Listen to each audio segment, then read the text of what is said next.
राधे राधे, राम राम सा, केम छो, कैसे हैं आप सब। मैं अमित कुमार स्टडी अफेयर्स के यूट्यूब चैनल में आपका बहुत स्वागत करता हूं। आई थिंक आप लोग स्वस्थ होंगे और पढ़ाई कर रहे होंगे। और श्रावण का पहला आखिरी सोमवार है, तो आप सब पर महादेव की कृपा बनी रहे, आप अपने लक्ष्य को प्राप्त करें। तो आइए, बीते दिनों हमने पढ़ा था जो क्लास, उसके बारे में थोड़ी सी हम रिकॉल कर लेते हैं। क्या हमने पढ़ा था? हमने पढ़ा था विधायिका यानी लेजिस्लेचर।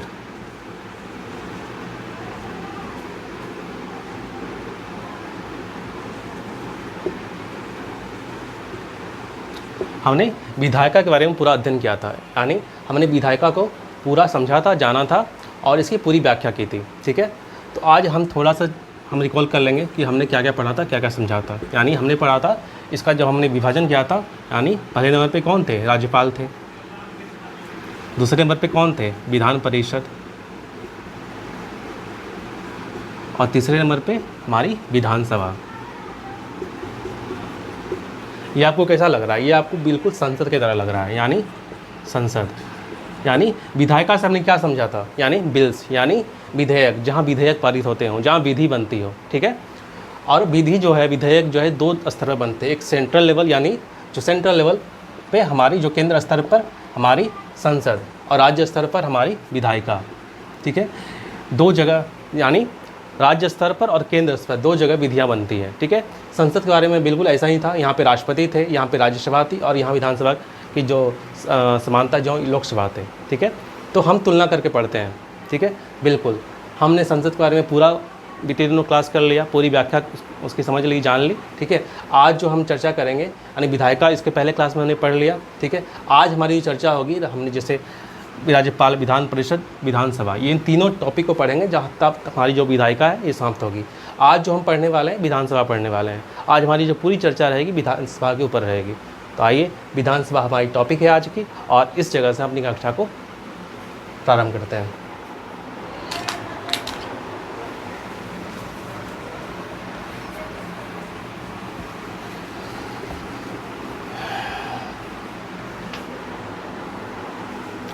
तो आज की जो हमारी टॉपिक है विधानसभा,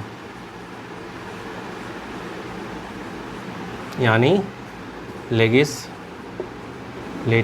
असेंबली, इसे इंग्लिश में कहते हैं लेजिस्लेटिव असेंबली। और ये किस अनुच्छेद के अंदर आता है, किस आर्टिकल के अंदर आता है? आर्टिकल 170। यानी हमारी जो पॉलिटी में है, आर्टिकल्स का बहुत ही ज़्यादा इंपॉर्टेंट महत्व है। यानी सवाल आपको समझने के लिए, जानने के लिए आर्टिकल्स का ज्ञान होना, इसको याद रखना बहुत ज़रूरी है।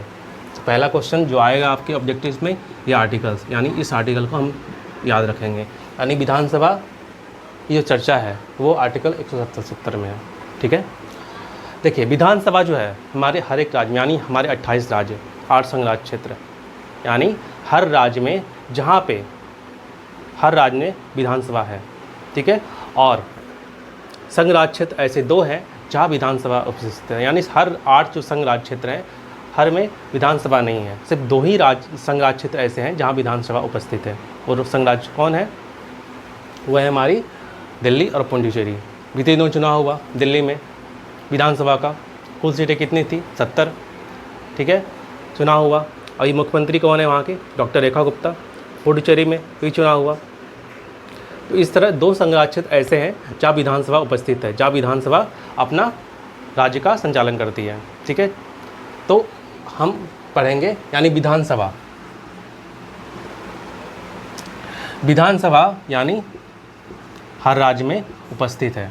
ठीक है, वैसे राज्य, यानी यहाँ पे जो सीटें होंगी जनसंख्या के आधार पर विभाजित है। यानी जो सीटें, वो जनसंख्या कहाँ तक निश्चित की गई थी? हमने जो पढ़ा था वो जनसंख्या थी 1971 की जनसंख्या के 1971 की जनसंख्या के आधार पर। यानी विधानसभा की जो सीटें हैं, जो हमारी विधानमंडल की, विधानसभा हो गई, विधान परिषद हो गई, यानी उसकी जो सीटें हैं वो 1971 की जनसंख्या के आधार पर निर्धारित की गई हैं, जो एक निश्चित किया गया है 84 कॉन्स्टिट्यूशन अमेंडमेंट एक्ट के तहत।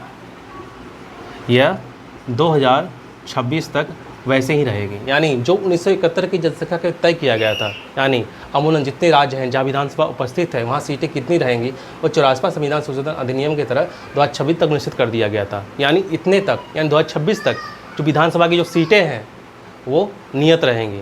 यानी इसके बाद जो होगा, जो नया आंकड़ा आएगा, जो नया जनसंख्या होगा, जो क्योंकि अमूमन इतने वर्षों में जनसंख्या हर राज्य की बढ़ी हुई है, ठीक है। तो इतने वर्षों बाद जो जनसंख्या का जो नया आंकड़ा होगा, ठीक है, जो जनगणना होगी, उसके आधार पर सीटें फिर से रीएलोकेट की जाएगी। लेकिन वर्तमान में अभी तक हमारी जो सीटें हैं वो 1971 की जनसंख्या के आधार पर निर्धारित की गई है, ठीक है। तो इस आधार पर अलग अलग राज्य की, अलग अलग विधानसभा की अलग अलग जो सीटें हैं यहाँ पे देखने को मिलती है। लेकिन उनमें से एक चीज़ हमें समझना बहुत ज़रूरी है, यानी विधानसभा की अधिकतम सीट, यानी विधानसभा की अधिकतम सीट कितनी हो सकती है, यानी विधानसभा की अधिकतम सीट कितनी हो सकती है, यानी विधानसभा के लिए अधिकतम सीट हो सकती है 500, ठीक है। और न्यूनतम सीट कितनी होगी, न्यूनतम सीट होगी हमारी जो है विधानसभा के लिए 60, यानी अधिकतम इतनी आ जाएगी, यानी मैक्सिमम, मैक्स और मिनिमम इतनी होगी हमारी 60। यानी इतनी सीटें दी गई है किसी राज्य की विधानसभा के लिए। अगर 500 है तो मैक्सिमम उतनी सीटें होनी चाहिए, मैक्सिमम 500 तक हो सकती है। अगर न्यूनतम की बात होगी तो 60 तक। लेकिन कुछ ऐसे अपवाद भी हैं, कुछ ऐसे अपवाद भी हैं राज्य में जहाँ विधानसभा में इतनी सीटें नहीं हैं। उन अपवादों को भी याद रखना जरूरी है। जैसे है गोवा है, मिजोरम है और हमारा सिक्किम है। ये 3 राज्य हैं जहाँ पे गोवा में कितनी सीटें हैं, 40 सीटें हैं, मिजोरम में कितनी सीटें हैं, 40 सीटें हैं, और सिक्किम में कितनी सीटें हैं, 32 सीटें हैं। ये 3 ऐसे जो राज्य हैं जहाँ विधानसभा है जहाँ 60 से कम सीटें हैं। ये अपवाद के रूप में है, एक्सेप्शन के रूप में। यदि याद रखना, जिससे क्वेश्चन बनेंगे आपको याद रखना जरूरी है। उत्तर प्रदेश, जहाँ पे उत्तर प्रदेश में सबसे ज़्यादा सीटें हैं, कितनी सीटें हैं विधानसभा की, 403। और बिहार की जहाँ पे हम हैं वहाँ कितनी सीटें हैं, 243। यानी जो विधानसभा में अभी आगामी चुनाव होने वाला है वह हमारी कितनी सीटों पर चुनाव मतलब सीटें निर्धारित की, 243 सीटें हैं। इतनी सीटों पर चुनाव लड़े जाएंगे, ठीक है। जो हमने जनसंख्या के आधार पर 1971 की जनसंख्या के आधार पर हमने निर्धारित किया हुआ है, ठीक है। तो हमने ये जान लिया, समझ लिया। अब हमारी चर्चा इसके आगे बढ़ाते हैं। यानी जो अपवाद हैं, जैसे ये 3 स्टेट थे हमारे, इन 3 स्टेट्स को याद रखना जरूरी है, क्योंकि ये अपवाद से क्वेश्चन जो है एग्ज़ाम में पूछे आते हैं, यानी हॉट क्वेश्चन है। यानी जो भी MCQ होगा, जो भी आपके एग्ज़ाम में प्रश्न होंगे, जो भी अपवाद है तो ज़्यादा महत्वपूर्ण हो जाते हैं। इसलिए इन अपवादों को याद रखना जरूरी है। और जो न्यूनतम और जो अधिकतम जो सीटें हैं उनको याद रखना बहुत ज़रूरी है। और जो हमारी जनसंख्या, यानी किस जनसंख्या के आधार पर जो हमारी वर्तमान की सीटें हैं निर्धारित की गई हैं, उन जनसंख्या को निर्धारित करना, याद रखना बहुत ज़रूरी है, ठीक है। अब देखिए,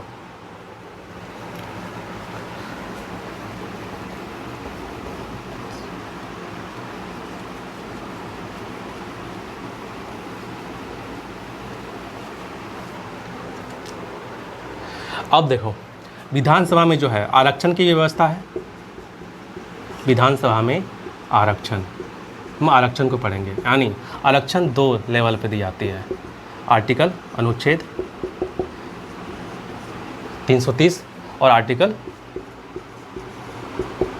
332। ये आर्टिकल अनुच्छेद 330 पे है। यहाँ पे SC यानी अनुसूचित जाति और अनुसूचित जनजाति के ऊपर आरक्षण है। यानी प्रत्येक राज्य में जहाँ पे अनुसूचित जाति है और अनुसूचित जाति है, ऐसी जनसंख्या विद्यमान है जहाँ पे जितनी संख्या SC ST की रहेगी उस अनुपात में आरक्षण की व्यवस्था हमारी विधानसभा में की गई है। और ये आर्टिकल कौन से है, आर्टिकल 330 याद रखना जरूरी है। और आर्टिकल 332 यहाँ पे एंग्लो इंडियन, जैसे हमने पढ़ा था लोकसभा में, वहाँ पे एंग्लो इंडियन थे, आंग्ल भारतीय थे, ठीक है। 2 सीटें थी जो राष्ट्रपति निर्धारित करते थे, जो लोकसभा में भेजते थे, ठीक है। लेकिन अब क्या हुआ, वर्तमान में ऐसी कोई व्यवस्था नहीं है, क्योंकि 91 संविधान संशोधन अधिनियम 2019 के तहत उसे रिजॉल्व कर दिया गया, उसे हटा दिया गया। लेकिन जब विधानसभा में एंग्लो इंडियन की बात करेंगे तो आर्टिकल कितने पे आएगा, अनुच्छेद 332 पे आएगा, ठीक है। हमने पढ़ा था यही जाएगा आर्टिकल, अनुच्छेद यानी 331 पे, यानी लोकसभा में जाएगा जब एंग्लो इंडियन की बात करेंगे तो, ठीक है। और जब लोकसभा में बात करेंगे, यानी लोकसभा में लिख देता हूँ, लोकसभा में यहाँ पे अनुच्छेद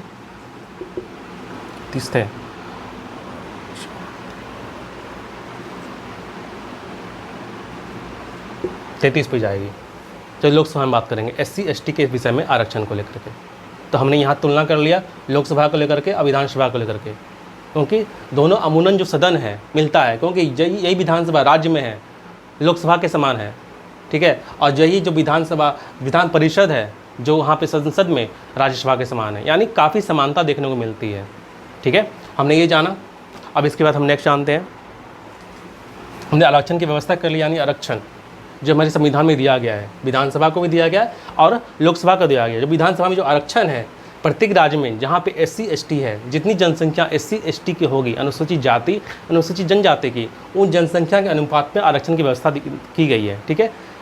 और आर्टिकल 332 एंग्लो इंडियन की व्यवस्था हमारी विधानसभा में की गई है कि एक एंग्लो इंडियन, यानी एक एंग्लो इंडियन की जो व्यवस्था है, एक एंग्लो इंडियन की अनुच्छेद 332 में किया गया है। तो हम इनके बारे में पढ़े और हमने तुलना की लोकसभा से, ठीक है। वहाँ भी जो आर्टिकल्स थे हमने उनको भी समझा जाना, ठीक है। अब आगे पढ़ते हैं योग्यता, यानी अगर हमको विधानसभा का चुनाव लड़ना है, ठीक है, तो हमारी योग्यता क्या होनी चाहिए, हमारी योग्यता क्या होनी चाहिए, यानी ऐसी कौन सी क्वालिफ़िकेशन हमारे अंदर होंगी जिसके तहत हम जो है, क्योंकि हम चुनाव लड़ पाएंगे। अभी जो बिहार विधानसभा में चुनाव होने वाला है, ठीक है, अभी इलेक्शन होने वाला है, तो यहाँ पे MLA का चुनाव होगा, ठीक है, विधानसभा का चुनाव है, ठीक है। कुल सीटें कितनी थी 243, ठीक है। तो जितने 243 मेंबर्स बनेंगे, MLA बनेंगे, उन सीटों के चुनाव होगा। और उन चीज़ों की योग्यता क्या होनी चाहिए। पहली योग्यता तो सब में आपने पढ़ा था, भारत का नागरिक होना चाहिए, यानी भारत का नागरिक होना चाहिए। हमने ये समझा जाना, भारत का नागरिक होना चाहिए, ब्रैकेट में दे दिए, जन्म से नहीं, यानी जन्म भारत में होना ये जरूरी नहीं है, ठीक है। और दूसरी योग्यता क्या थी, उम्र, यानी एज जो है 25 वर्ष, यानी 25 वर्ष से तक जो एज है होनी चाहिए। इससे ज़्यादा एज का, यानी न्यूनतम 25 वर्ष, इससे कम का आप, अगर आपकी एज 24 साल है, 25 साल से कम है, तो आप जो है विधानसभा का चुनाव नहीं लड़ सकते हैं। यानी हमेशा जो एज आपकी है 25 वर्ष, उससे ज़्यादा होनी चाहिए। समझ में आया। और तीसरा, पागल व दिवालिया ना हो, हमने पढ़ा। चौथा, किसी लाभ के पद पर ना हो, किसी लाभ के पद पर ना हो। हमने ये बताया था आपको कि लाभ का पद कौन कौन से हैं, यानी अगर आपकी सरकारी नौकरी है, कोई ऐसे प्रतिष्ठित पद पर आप हैं, तो आप क्या हैं, सरकारी नौकरी होना, ठीक है, तो आप क्या है, लाभ के पद पर हैं।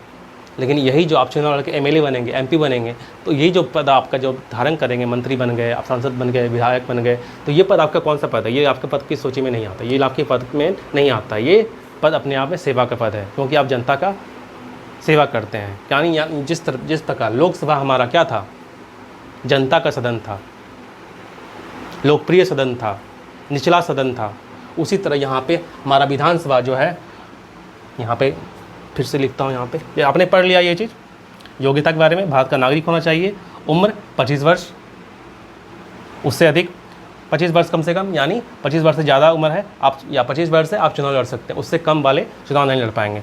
पागल व दिवालिया ना हो, ठीक है, या किसी लाभ के पद पर ना हो। ये 4 चीज़ आपने पढ़ लिया जो सब में अमूमन कॉमन देखने को मिलती हैं, ठीक है। लोकसभा में यही हो जाएगा 25 वर्ष, और जब हम राज्यसभा में जाएंगे, विधान परिषद में जाएंगे, तो वहाँ पे डिफरेंस हो आता है, ठीक है। तो हमारा जो ये विधानसभा है, इसे हम क्या कहते हैं, यानी विधानसभा, इसे लोकप्रिय सदन कहते हैं, यानी लोकप्रिय सदन है, ये जनता का सदन है। ये सब हमने पढ़ा था लोकसभा में, जनता का सदन हमने पढ़ा था, ये निचला सदन है।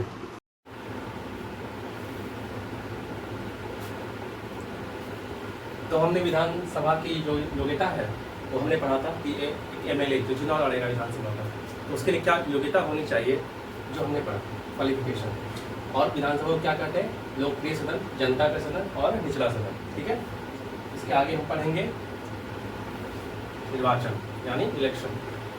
विधानसभा का निर्वाचन होता कैसे, ये पढ़ेंगे, यानी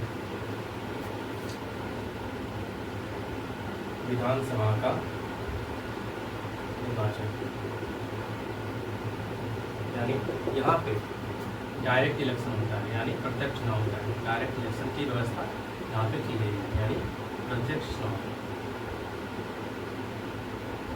और वयस्क मताधिकार के आधार पर, वयस्क सार्वभौम, यानी इसका जो करेक्ट वर्ड आएगा यानी सार्वभौम वयस्क, यानी वयस्क मताधिकार।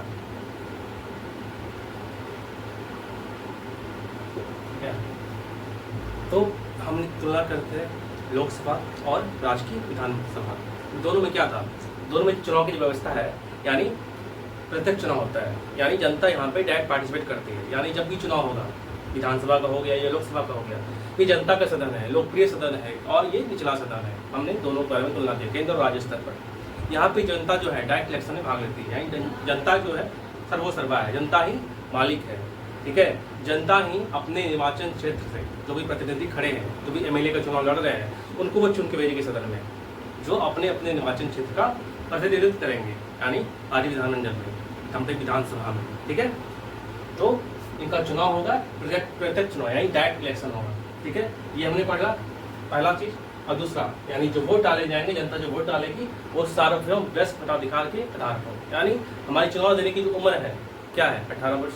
ठीक है, तो जो 18 वर्ष उससे अधिक की उम्र के लोग हैं चुनाव में अपना हिस्सा लेंगे, जो अपने अपने क्षेत्र के निर्वाचन जो क्षेत्र है अपना, वहाँ के जो प्रतिनिधि हैं, जनप्रतिनिधि जो खड़े हो रहे हैं, वो फिर वहाँ से चुने जाएंगे, एमएलए को चुनाव चुने जाएंगे। ठीक है, हमने ये दो चीज़ पढ़ी। ठीक है, अब इसके बाद क्या होगा, यानी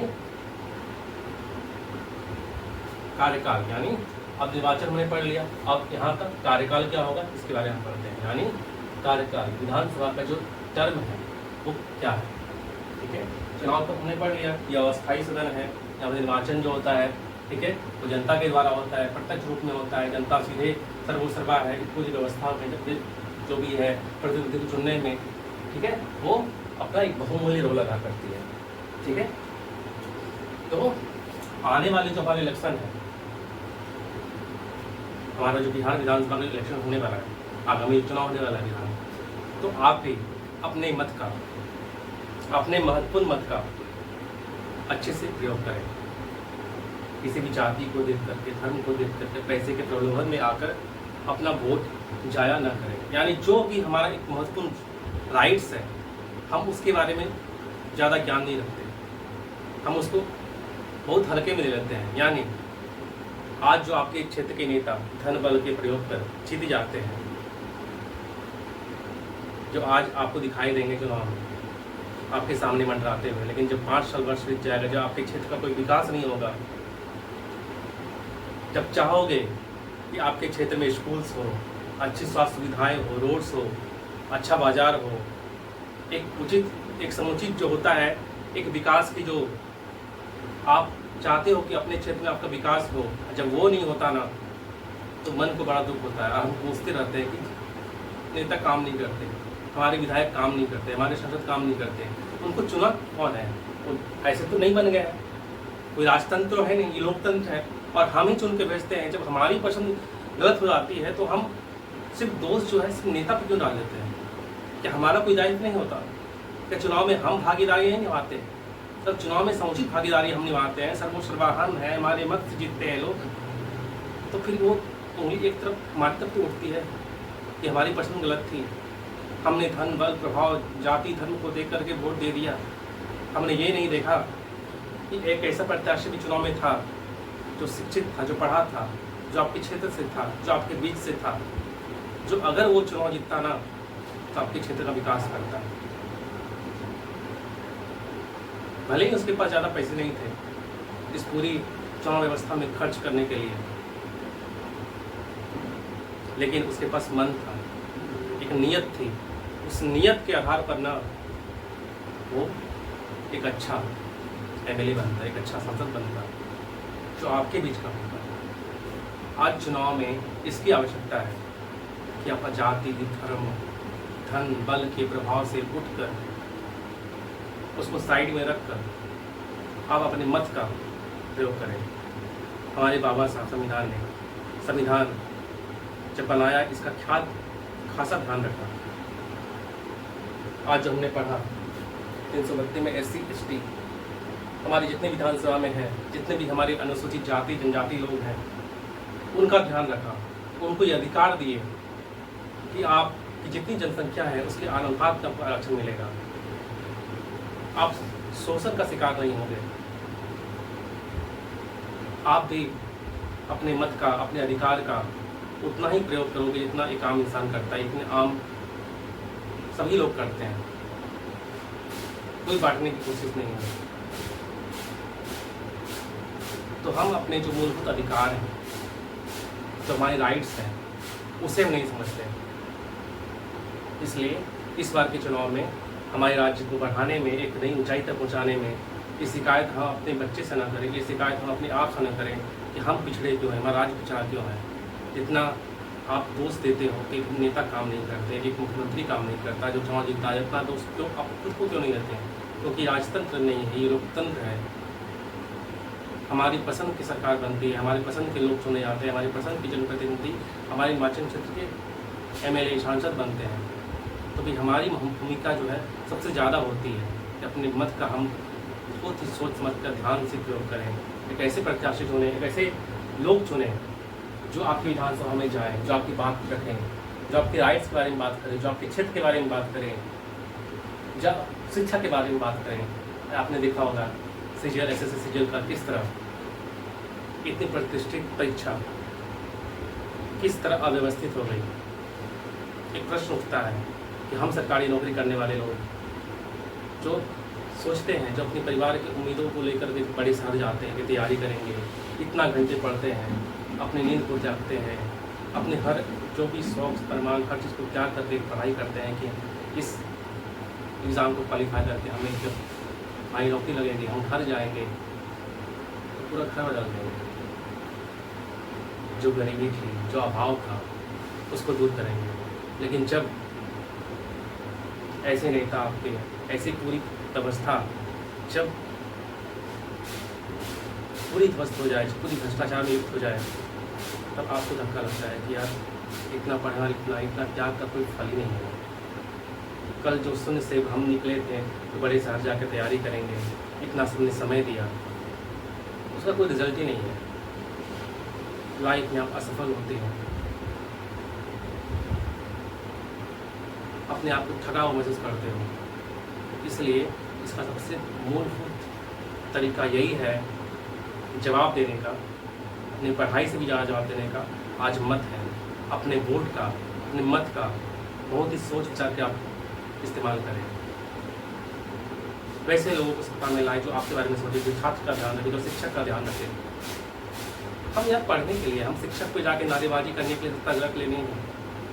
जरूरत पड़ेगी कर रहे हैं और करना भी चाहिए, लेकिन जिस देश में सदन में समोसे के साइज की चर्चा होती है, वहाँ शिक्षा की बात नहीं होती है, वहाँ कोई आपका नेता क्षेत्र का नेता ये नहीं बोलता हो कि SSC CGL का जो स्कैम हुआ है, जो पूरी जो प्रक्रिया हुई है, किस तरह तारोतार हुई है, किस तरह छात्र का विश्वास उठा है इस पूरी प्रक्रिया से, वहाँ उसकी बात नहीं होती। और इसके दोषी सिर्फ नेता ही नहीं है। आपकी क्यों पसंद है, आपने चुन के भेजा, आपने सोच समझ कर भेजा। तो जो शिकायत हम दूसरों से करते हैं वो खुद से भी करें। या कैसा हमने चुना, किन लोगों को हमने बैठाया है सदन में, जो हमारी बात ही नहीं रखते हैं, जो हमसे मिलने का समय नहीं है उनके पास, हमारी मांगों को जानने का समय नहीं है उनके पास। आखिर आदमी मांग रखे तो रखे कहाँ, बताए तो किसे बताए। एक छात्र का धर्म है पढ़ाई लिखाई, जो हम करते हैं, जो कर्म समझ कर करते हैं। लेकिन जब आप सबके सत्ता में बैठे हुए लोग, जो शासन व्यवस्था पूरी लचर इतनी भ्रष्ट जाती है, तो यार हम शून्य हो जाते हैं। इस शून्यता का एक ही उपाय है कि आप जगें, आप तैयार हों, अपने जो हमें जो अधिकार दिए, अपने जो शक्ति है वोट का, उसका ऐसे इस्तेमाल करें, ऐसा वो हथियार है, ऐसा वो ब्रह्मास्त्र है, जब आने वाले दिनों में सारी समस्या का हल कर सकता है। ये लोकतंत्र है साहब, या हमारी पसंद आने लगती है। अगर हम अपने बारे में अच्छा सोचते हैं, विकास के बारे में सोचते हैं, तो ऐसे लोग को ही मौका दें जो आपकी बात करें। जो विकास की बात करें, जो शिक्षा को महत्व दें, जिस भ्रष्टाचार को दूर करें। तो आगामी चुनाव में आप सजग रहें, तैयार रहें। जाति, धर्म, भाषा, धन, बल से ऊपर उठकर ऐसे लोगों को भेजें जो आपसे बीच का हो, जो आपका दर्द जाने, जो आपका दर्द समझे। जिस दर्द में आप जिए हो, जिस दर्द में आप जगे हो, उसका वो मान जाने। ठीक है, अपनी शिक्षा को यहाँ से आरम्भ करते हैं। ये भी चीज़ जरूरी था, ठीक है, लेक्चर्स में, ताकि मैं भी एक स्टूडेंट हूँ, मैं भी एक शिक्षक हूँ, तो मुझे भी ये होता है एहसास, यार हम मिडिल क्लास वाले लोग के नौकरी, सरकारी नौकरी कितनी ज़्यादा महत्वपूर्ण होती है। हम कोई बड़े माँ बाप के बेटे नहीं होते। हमें अपने परिवार को आगे ले जाने का, आगे बढ़ाने का, एक सुकून भरी ज़िंदगी जीने का, एक आरामदायक ज़िंदगी का, एक स्टैंडर्ड लाइफ को मेंटेन करने का एक यही एक साधन होता है, यही जरिया होता है जहाँ हम अपना लेवल अप कर पाए।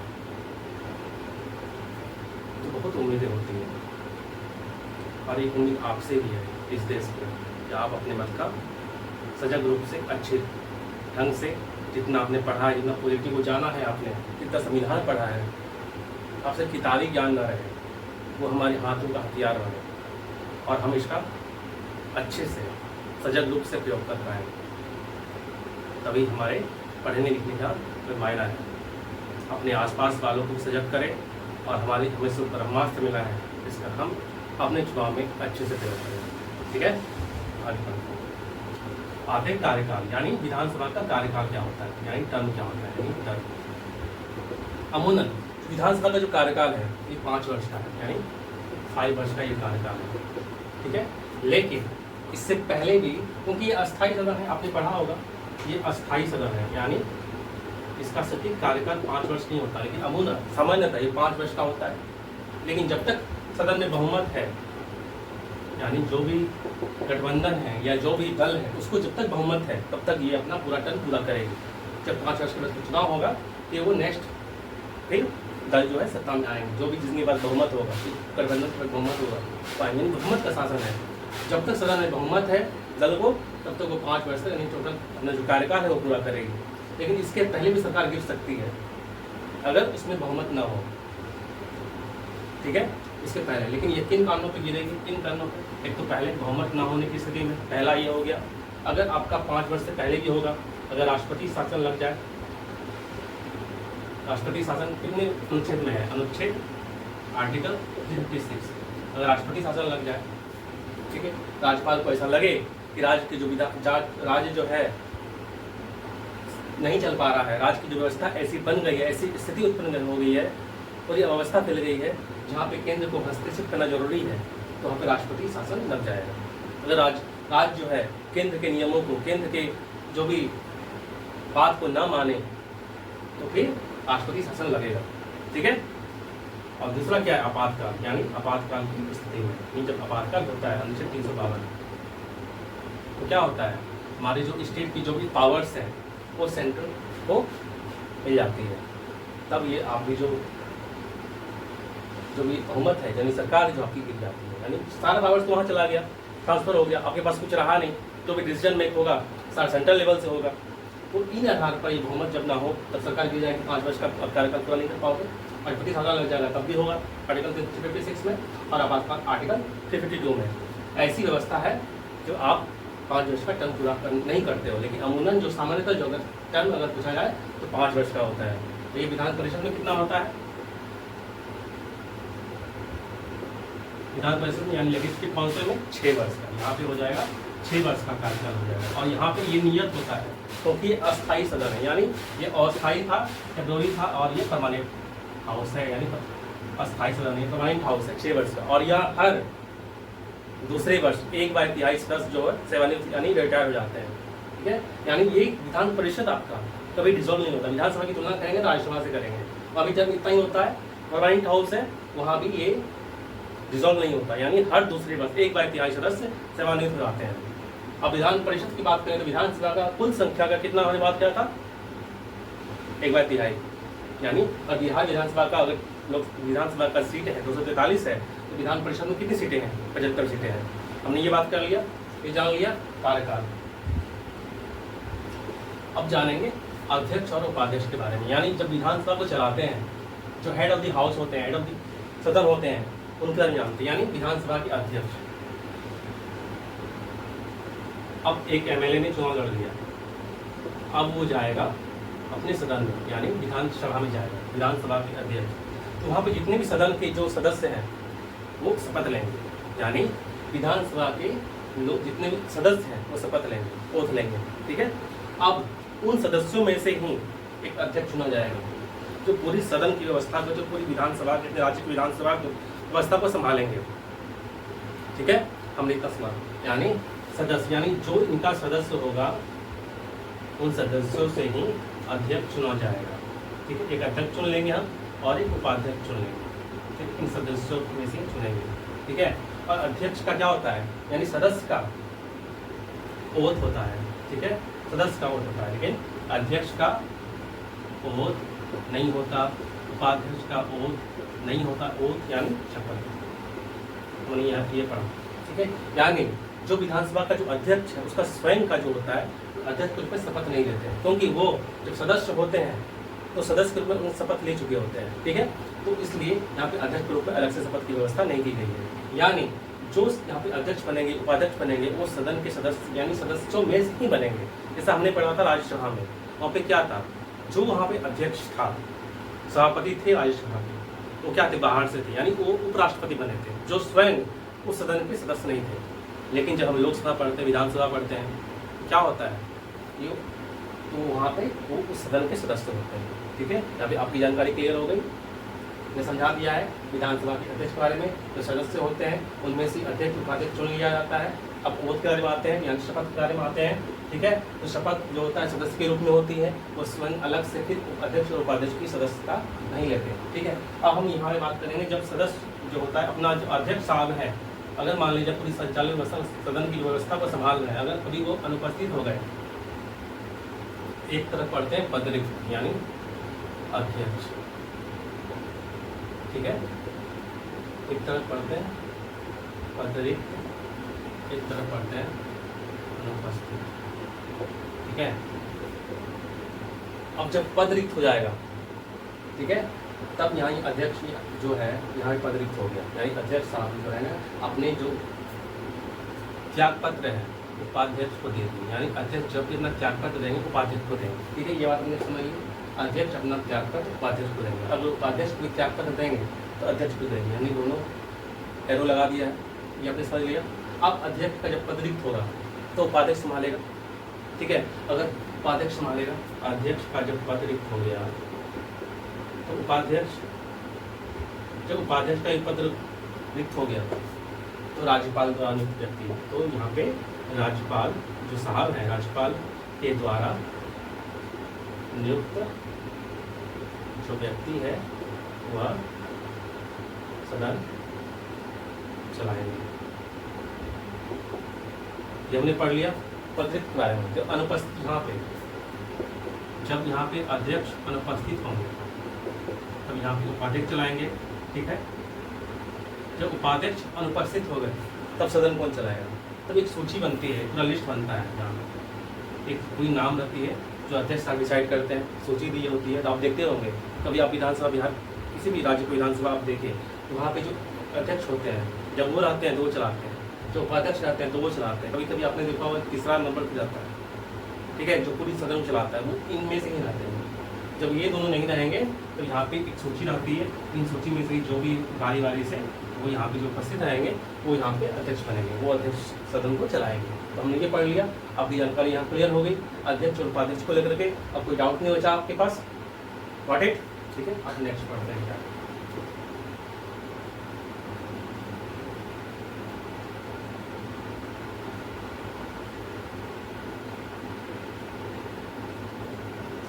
जब ऐसी व्यवस्था कभी हुई आती है तो अध्यक्ष हटाने का प्रस्ताव लगा जाता है, यानी जब अध्यक्ष को हटाने का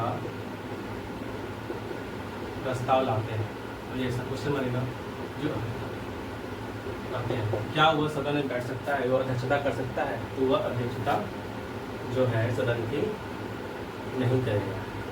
क्या वो निर्णायक जो मत होता है वो दे सकता है किसी भी समय, निर्णायक मत देने का भी अधिकार उनको नहीं दिया गया। निर्णायक मत देने का अधिकार नहीं। इन दो आप कारणों को समझें। यानी क्वेश्चन बनेगा, जो अध्यक्ष को हटाने का प्रस्ताव लाते हैं तो सदन की अध्यक्षता नहीं करेगा, उपस्थित होगा, ठीक है, लेकिन वो अध्यक्षता नहीं करेगा। यानी वो फिर निर्णायक मत देने का अधिकार होगा जो अध्यक्ष को मिलता है, जो अध्यक्ष के लिए पावर्स है, वो नहीं होगा, ठीक है। अब हम पढ़ते हैं उनकी शक्ति, यानी कार्य और शक्ति। कार्य क्या करते हैं, यानी विधानसभा के जो कार्य है, जो शक्तियाँ हैं, वो बारे में पढ़ते हैं। विधानसभा के कार्य यानी विधानसभा के कार्य और शक्ति। विधेयक बनते हैं, सीधा बात है, यहाँ पे बिल्स लाए जाते हैं, 10 बिल्स लाए जाएंगे, ठीक है। तो विधेयक लाए जाएंगे विधानसभा में, फिर वो जाएगा, यहाँ से पास हो जाएगा, यहाँ पे चर्चा होगी, पास होगी, फिर जाएगा कहाँ पे, विधान परिषद में, वहाँ भी चर्चा हो गई, पास हो गई, ठीक है, फिर जाएगा राज्यपाल, हस्ताक्षर हो गया तो कानून बन जाएगा, ठीक है। तो राज्य सूची को राज्य के विषय में कानून लाने का अधिकार है। समवर्ती सूची में कानून लाने का अधिकार केंद्र और राज्य दोनों के पास है। इसमें राज्य को भी ये अधिकार दिया गया है, वो भी समवर्ती और राज्य सूची के विषय में कानून बनाने का अधिकार रखते हैं। लेकिन इनको कुछ पावर्स ऐसे दिए गए हैं जो थोड़े से विधानसभा को ज़्यादा है, जो अहम है। जैसे साधारण विधेयक, यानी साधारण विधेयक जो है, ठीक है, यहाँ पे क्या है, इनके पास कोई समय सीमा नहीं है। साधारण विधेयक यहाँ पे पहले विधानसभा में जाएगा, ठीक है, कोई समय सीमा नहीं। यही अगर विधेयक अगर विधान परिषद में गया तो 4 महीने यानी 120 दिन का समय होता है, उससे ज़्यादा वो नहीं होता है। और दूसरा आया धन विधेयक, यानी जो धन विधेयक है, जिन पे वित्त के बारे में जानकारी है, और ये किसे अधिकार दिया गया है, जो डिसाइड करता है ये धन विधेयक है कि नहीं, ये अध्यक्ष को अधिकार दिया है। अध्यक्ष ही ये डिसाइड करता है, चाहे लोकसभा अध्यक्ष हो चाहे विधानसभा अध्यक्ष हो, ये अधिकार है इनको, जो बिल्स डिसाइड करे कि कौन धन विधेयक है या नहीं। जो धन विधेयक के बारे में विधानसभा को ज़्यादा पावर्स है, ठीक है, उनके बारे में जब ये बिल्स यहाँ से जाता है विधान परिषद में, तो वो 14 दिन से ज़्यादा नहीं रह सकता, यानी 14 डेज तक विधान परिषद रख सकती है, बाकी उसको यहाँ पे भेजना होगा, ठीक है। यहाँ पे कोई टाइम लिमिट नहीं है, ठीक है। इनको ये ज़्यादा थोड़े पावर्स दिए गए हैं जो विधानसभा, क्योंकि जनता का सदन है, यहाँ पे चुनाव होता है, प्रत्येक चुनाव होता है, तब उस बात है कि यहाँ पे ज़्यादा पावर्स दिए ही जाएंगे, क्योंकि अपनी महत्वपूर्ण भूमिका होगी, ठीक है। इस वजह से इन्हें इन मामलों में ज़्यादा अधिकार, ज़्यादा पावर्स दिए गए, ठीक है। तो हमने ये पूरी व्यवस्था समझी। अब देखिए, कोई भी आपके राज्य में कानून बनेगा, ठीक है, चाहे किसी विषय में, आपके बिहार में शराबबंदी हुई तो बिल्स कहाँ से आया, राज्य विधानसभा प्रस्तुत हुआ, चर्चा हुई, बहुमत से पास हुआ, विधान परिषद किया, चर्चा हुई, बहुमत से पास हुआ, राज्यपाल ने अपने हस्ताक्षर किए, तो फिर जाके कानून बना। अब आपके राज्य में जो है ड्राई स्टेट है, कोई शराब की बिक्री नहीं है, आप भी नहीं सकते हो, बेच नहीं सकते हो, अगर पकड़े गए तो आपको चार्जेस लगेंगे, आपको सजा होगी, ठीक है। यानी राज्य के जो भी कानून है, जिस तरह हमने केंद्र स्तर पर पढ़ा था कि लोकसभा में चर्चा होती है, राज्यसभा में चर्चा होती है, दोनों चर्चा के बाद बहुमत से पास होता है, फिर वो आपके राष्ट्रपति के पास जाते हैं हस्ताक्षर के लिए। अगर राष्ट्रपति हस्ताक्षर कर देते हैं तो फिर वो लॉ बन जाता है, विधि बन जाती है, ठीक है। तुम्हारा ये महत्वपूर्ण काम है विधि बनना, विधि बनाना।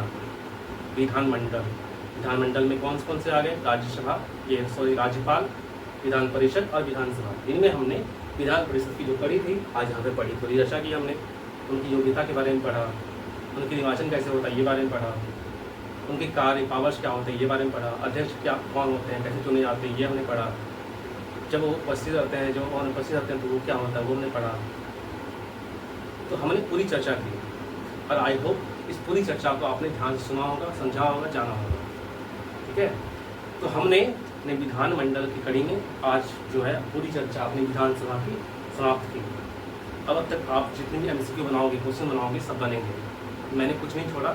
जितनी भी आवश्यक जानकारी है जो आपके एग्ज़ाम में संभावित प्रश्न ऐसे हैं जो पूछे जाएंगे, जिनसे आप एग्ज़ाम में कोई भी क्वेश्चन आपसे छूटेगा नहीं, ये पूरी चर्चा आप क्लास दे करके समझ जाओगे। यानी पॉलिटी की कक्षा में आर्टिकल्स का बहुत ज़्यादा महत्व है और सबसे ज़्यादा महत्व तुलना करके पढ़ते हैं आप, जब तुलना करके पढ़ते हैं तो आप रिलेट कर पाते हैं टॉपिक से, यानी किसी टॉपिक्स में जिस तरह हमने संस्कृत के बारे में पढ़ा, राष्ट्रपति वहाँ पे थे, विभाजन हमने पढ़ा था राष्ट्रपति का, लोकसभा का, राज्यसभा का, हमने तुलना किया यहाँ पे लोकसभा जैसे या यहाँ पे राज्य पे आते हैं विधानसभा के, दोनों तुलना करके पढ़ते हैं, यानी दोनों को रिलेटेड है।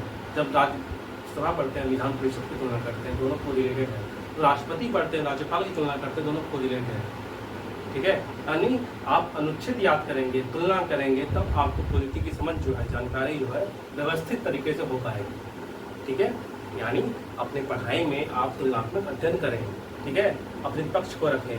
ठीक है, और आप तर्क पे ज़्यादा ध्यान दें, यानी तर्क करना, तर्क आना ये बहुत ज़रूरी है। तब आपकी जो ज्ञान की जो परतें होती है ना, खुलती है। तो हम अपनी कक्षा को यहाँ समाप्त करते हैं और आपको आपके आगामी चुनाव के लिए सजग करता हूँ, ताकि आप भी ऐसे जगहों को चुने जो आपके समय डाटा रखे, जो तर्क रखे, जो धर्म जाति भाषा की बात ना करे, जो विकास की बात करे, जो शिक्षा की बात करे, जो स्वास्थ्य की बात करे, जो आपकी सड़कें, आपकी इंफ्रास्ट्रक्चर, आपके क्षेत्र का विकास, आपके राज्य का एक अलग मुकाम पहुंचाने की दिशा में ऐसी बात करें, जो फैक्ट्स रखे, जो डाटा रखे। आप अपने क्षेत्र में वैसे को सुने, धन बल के प्रलोभन में ना आए, क्योंकि एक बार चुनाव जीतने के बाद जो है ना, ये धन प्रलोभन जिनके चक्करों में आप वोट देते हो ना, तो ये इसका फ़ायदा आपको नहीं मिलता। जिस धर्म जाति के नाम पर आप वोट देते हो ना, इसका फ़ायदा आपको नहीं मिलता।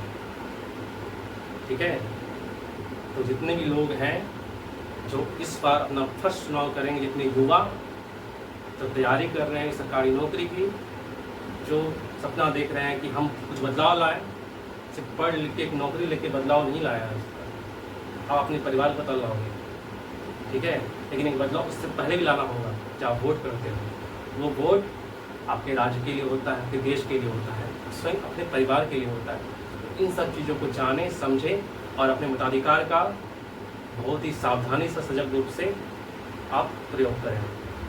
यही हमारी पढ़ाई लिखाई की, यही हमारी पॉलिटी की समझ की, इस क्लास की जीत होगी। सही महीने में ये पूरी व्यवस्था को आपको समझाएगा, इसमें एक सकारात्मक दिशा हो बढ़ने की। ठीक है, तो नेक्स्ट क्लास में हम चर्चा करेंगे विधान परिषद के बारे में। तब तक के लिए आप अगर इस चैनल में नए हैं तो प्लीज़ आप इस जो वीडियो को है लाइक करें और इस चैनल को सब्सक्राइब करें और इस लेक्चर्स का जितने ज़्यादा लोगों तक है आप शेयर करें, ताकि सब तक ये जानकारी पहुँचे और हमारी शिक्षा का जो उद्देश्य है, हमारे जो मत का जो प्रभाव है, ब्रह्मास्त्र, इसका हम व्यवस्थित तरीके से सजग रूप से प्रयोग करें। तो के लिए जय हिंद।